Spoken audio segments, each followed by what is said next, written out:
ليه كل مرة تبدأ وما بتكملش؟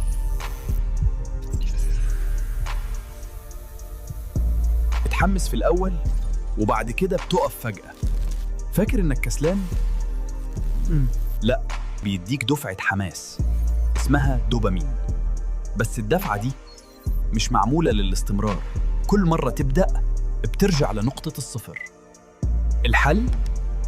تخدع عقلك. أبدأ بحاجة صغيرة جدا،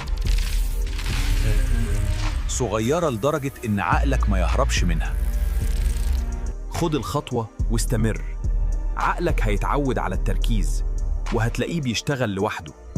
ابعد عن أي شيء ممكن يعطلك، وأهم حاجة الاستمرارية. انت بدأت تفهم مخك شغال ازاي. لو وصلت معايا لحد هنا يبقى انت أكيد مفكر ومستكشف العقل. انضموا لمجتمع المفكرين وتابعوا الحلقة القادمة من سلسلة أسرار العقل